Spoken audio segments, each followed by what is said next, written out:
కిరాక్ ఆర్పి బుల్లితెర ప్రేక్షకులకు ఈయన సుపరిచితుడు. వెండితెరపైన పలు సినిమాల్లో ఆయా పాత్రలు పోషించి ప్రేక్షకులను అలరించారు. ముఖ్యంగా జబర్దస్త్ కామెడీ షోతో ఆయనకంటూ మంచి గుర్తింపు కూడా తెచ్చుకున్నారు. తనదైన శైలిలో స్కిట్లు కొడుతూ టెలివిజన్ ప్రేక్షకులకి చాలా దగ్గరయ్యారు. టీవీ నుంచి అటు వెండితెర వైపు కూడా ఆయన మంచి అడుగులేస్తున్నారు. దర్శకుడిగా 1-2 సినిమాలు మొదలుపెట్టారు, కానీ పూర్తి చేయలేకపోయారు. ఇది ఇలా ఉంటే కిరాక్ ఆర్పి రాజకీయ జీవితాన్ని కూడా ప్రారంభించిన విషయం తెలిసిందే. నవ్యాంధ్ర 2024 ఎలక్షన్స్ లో ఆయన యాక్టివ్ గా పనిచేశారు.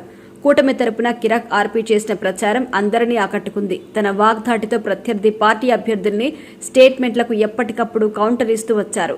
తన వాయిస్ ను గట్టిగా వినిపించారు. టీడీపీ తరపున ఎన్నికల ప్రచారాన్ని కొనసాగించారు.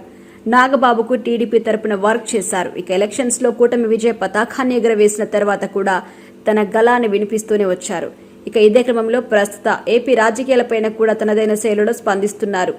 వైసీపీ నేతల స్పందనకి ప్రతిస్పందిస్తున్నారు. తాజాగా వైసీపీ అధినేత ఏపీ మాజీ సీఎం జగన్మోహన్ రెడ్డి వ్యాఖ్యలపై కాస్త ఘాటుగా స్పందించారు. జగన్ 2.0 స్పీచ్ పై ఆయన తాజాగా చేసిన కామెంట్స్ వైరల్ అవుతున్నాయి. వైసీపీ నేతలకు కౌంటర్ గాను వెళ్తోంది. ఇందుకు సంబంధించిన ఒక వీడియో కూడా వైరల్ అవుతోంది. దాని ప్రకారం జగన్ 2.0 స్టేట్మెంట్ కి కిరాక్ ఆర్పి కొత్త నిర్వచనం ఇచ్చారు. కిరాక్ ఆర్పి ఇటీవల ఇచ్చిన ఇంటర్వ్యూలో జగన్ 2.0 అంటూ వైసీపీ నేత స్పీచ్ పై స్పందించారు.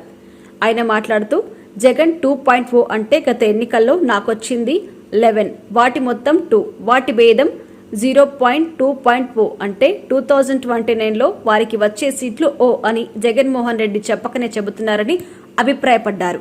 ఇక ఆర్పీ చేసిన కామెంట్లు వైరల్ అవుతున్నాయి. ఇక గత అసెంబ్లీ ఎన్నికల్లో వై నాట్ 175 అనే నినాదంతో పోటీ చేసిన తీరా 11 సీట్లకే పరిమితమయ్యారు. ఇది ఘోర పరాజయంగా రాజకీయ విశ్లేషకులు కూడా అభిప్రాయపడ్డారు. అయినా పట్టుబద్దలని విక్రమార్కుడిలా జగన్ మళ్లీ తన ప్రభుత్వాన్ని నెలకొల్పాలని ప్రయత్నిస్తున్నారు. అందుకు తగ్గట్టుగా కార్యక్రమాలు, మీటింగులు నిర్వహిస్తూ వస్తున్నారు. ఇదే క్రమంలో ఇటీవల నిర్వహించిన కార్యక్రమంలో జగన్ 2.0 అంటూ ఆయన ఇచ్చిన స్పీచ్ వైరల్ గా మారింది. 2.0 మరింత బలంగా ఉంటుందని, 30 ఏళ్ల పాటు తానే అధికారంలోకి ఉండబోతున్నాను అని జోస్యం చెప్పారు.